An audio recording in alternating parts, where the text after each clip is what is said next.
Hi student, அனைவருக்கும் இனிய காலை வணக்கம். இதுக்கு முன்னாடி 2 வீடியோவில் நம்ம உரைநடை பகுதியும் செய்யுள் பகுதிகள், அதாவது 3 செய்யுள் அடங்கிய பகுதியையும் பார்த்தோம். கவிதை பேழை பார்த்தோம்.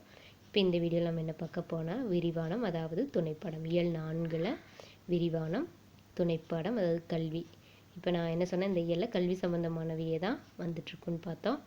அடுத்து இதில் பாதுகாப்பாய் ஒரு பயணம், சாலை விதிகளை பற்றி மாணவர்களிடம் ஒரு விழிப்புணர்வை ஏற்படுத்துவதற்கு அவங்க அந்த பள்ளியின் தலைமை ஆசிரியர் காட்சி 1, காட்சி 2, காட்சி 3ன்னு கொடுத்துருக்காங்க. பள்ளிக்கு வரும்போது மாணவர்கள் பேருந்தில் படிக்கட்டில் தொங்கிட்டு வராங்க. அதுக்கு ஓட்டுநர் சில விஷயங்களை சொல்கிறாரு. அதை கேட்கக்கூடிய மனநிலையில் மாணவர்கள் இல்லை.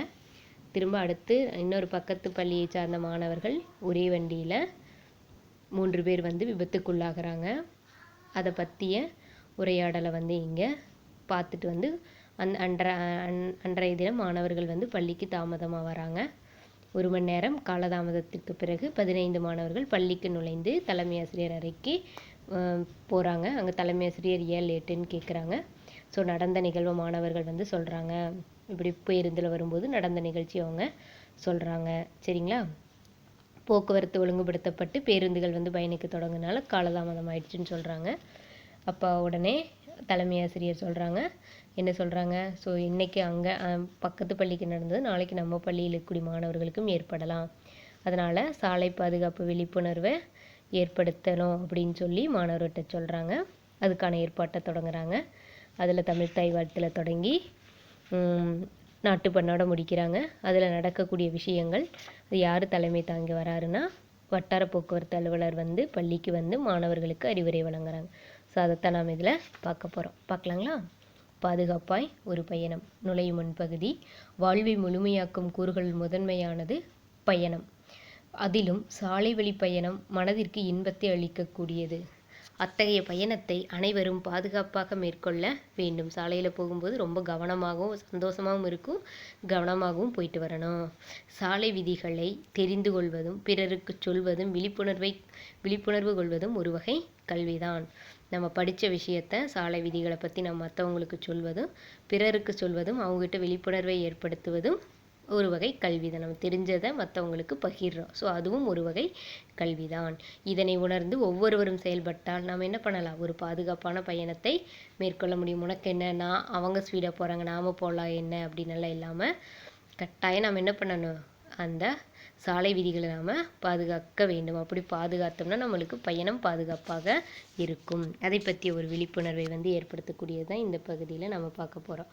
காட்சி 1 என்ன நடக்குன்னு பாருங்கள். வாரத்தின் முதல் வேலை நாள் திங்கட்கிழமை காலை.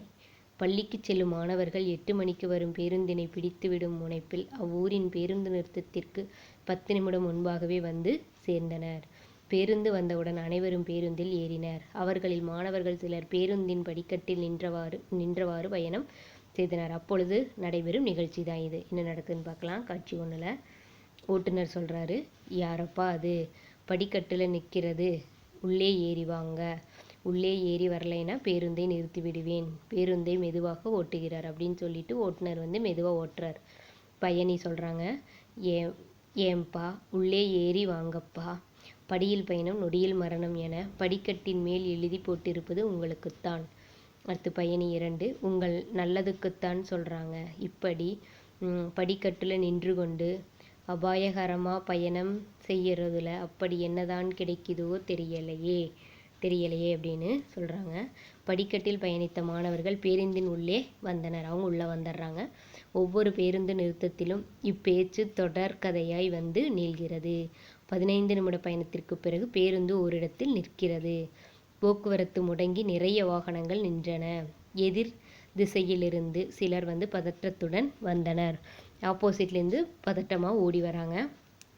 பயணி 1 அவர்களில் ஒருவரிடம், என்னாச்சு, ஏன் போக்குவரத்து நெரிசல் ஏற்பட்டுள்ளது?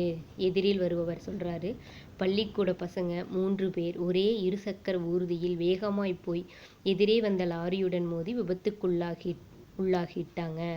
அவங்க கடுமையாக காயம்பட்டு நிலைமை மோசமாக இருக்குது. நடத்துனர் சொல்கிறாரு, எப்போ பார்த்தாலும் இதே தாங்க நடக்குது, மனசெல்லாம் வலிக்குது. பயணி சொல்கிறாரு, பள்ளிக்கூடத்துக்கு பசங்க எதுக்கு வண்டி ஓட்டணும், அதுவும் ஒரு வண்டியில் 3 பேரா பயணிப்பது?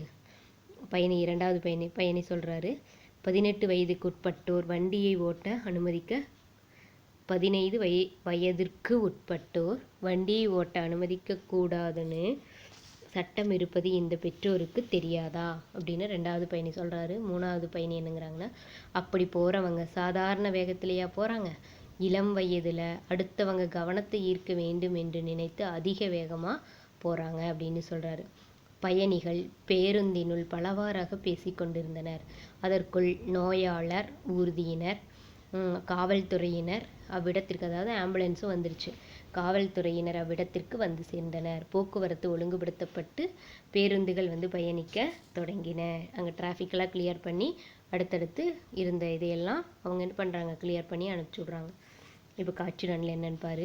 1 மணி நேர காலதாமதத்திற்கு பிறகு 15 மாணவர்கள் பள்ளிக்குள் நுழைந்து தலைமை ஆசிரியர் அறைக்கு முன்பாக நின்றனர். ஏன்னா லேட்டாக வந்தாங்க, ஸோ பிரின்ஸ்பலை பார்க்கறதுக்காக போயிருக்காங்க.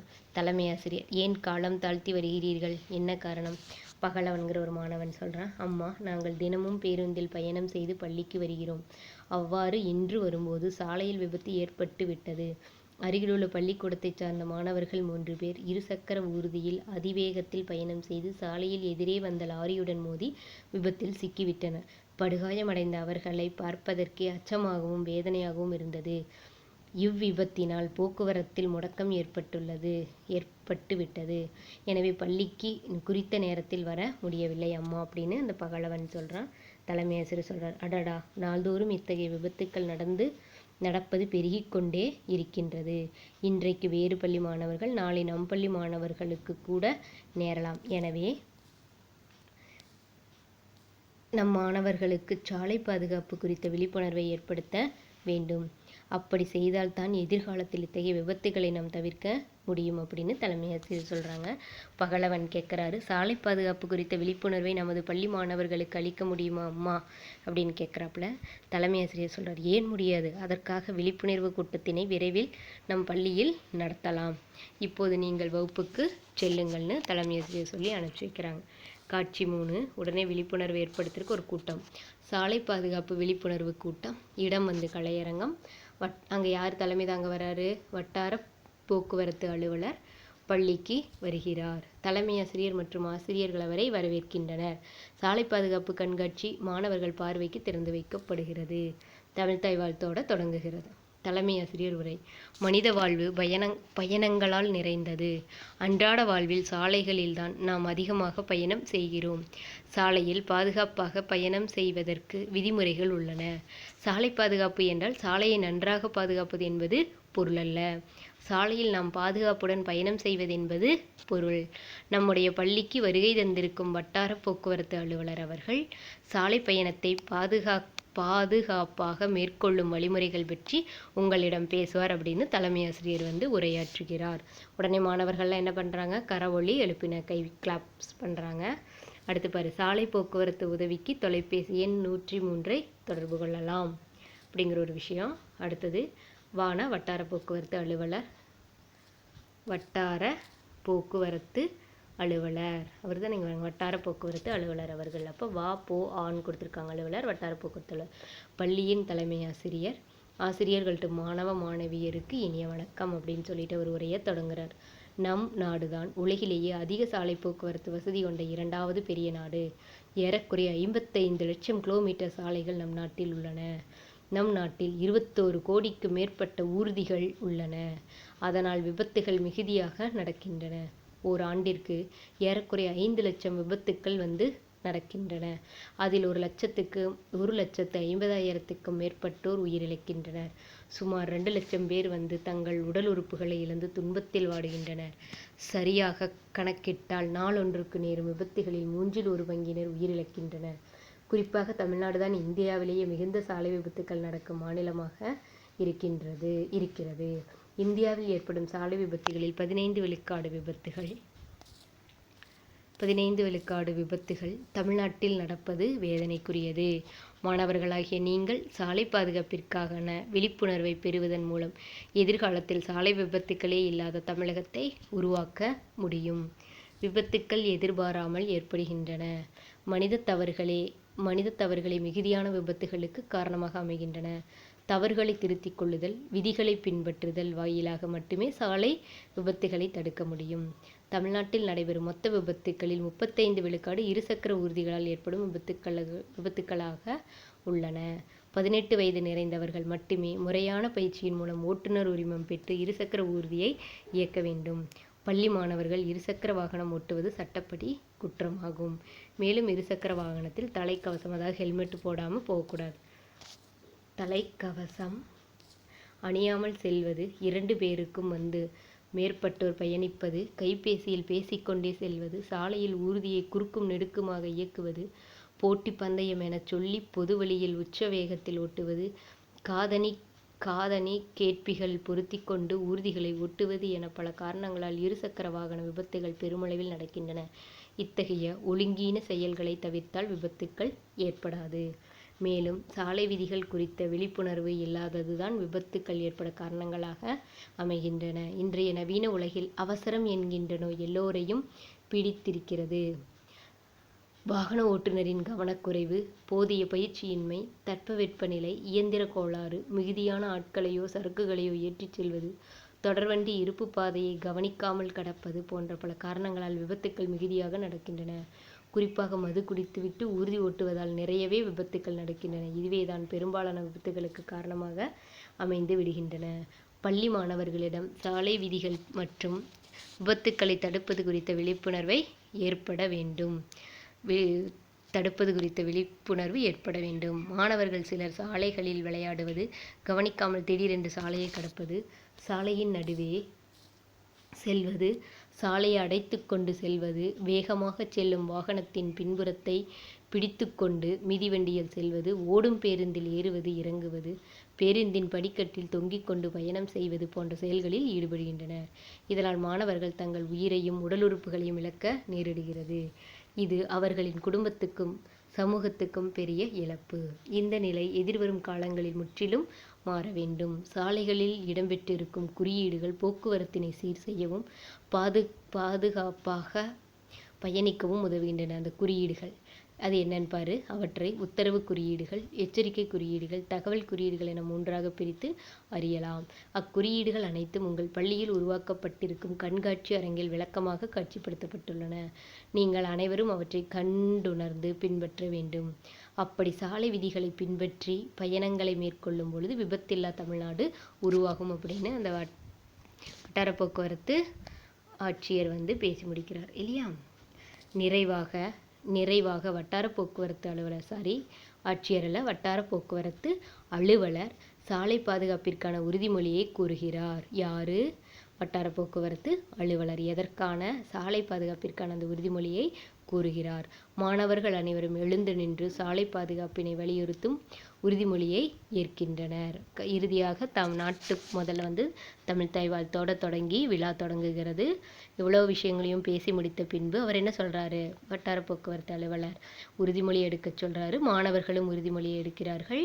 நாட்டுப்பண்ணோடு இந்த நிகழ்ச்சியானது முடிவடைகின்றது. இதுவும் ஒரு கல்விதான். சரிங்களா? அப்போ என்னது? பாதுகாப்பாய் ஒரு பயணம் அப்படிங்கிறதும் ஒரு கல்விதான். அதை நம்ம தெரிஞ்சுட்டு மற்றவங்களுக்கு சொல்வதும் ஒரு வகையான கல்வி. இது காட்சி 1, காட்சி 2ல் மாணவர்கள் கடக்கூடிய நிகழ்வுகளை சொல்கிறாங்க. அதற்கு அப்புறம் தலைமை ஆசிரியர் ஒரு நிகழ்ச்சியை ஏற்பாடு பண்ணுறாங்க. விழிப்புணர்வை ஏற்படுத்துவது தான் நம்மளுக்கு இங்கே இந்த துணைப்பாடத்தில் கொடுத்துருக்காங்க. இதுக்கு முன்னாடி ஒரு பேஜில் என்ன கொடுத்துருக்காங்கன்னு பாரு. பாரிஸ் நகரத்தில் 1909ஆம் ஆண்டு நடந்த முதல் பன்னாட்டு சாலை அமைப்பு மாநாட்டில் ஒரு பொதுவான சாலை விதி வேண்டும் என்னும் உடன்படிக்கை ஏற்பட்டது. பல மொழிகளில் எழுதப்படும் அறிவிப்பு பலகைகளை விட மொழி வேறுபாடற்ற குறியீடுகள் எளிதில் மக்களுக்கு புரியும் என்பதற்காக அதாவது அந்த சிம்பிள்ஸை வச்சு டிஃப்ரெண்ட் பண்ணிக்கலாம்னு சொல்கிறாங்க. அபாய முன்னறிவிப்பு,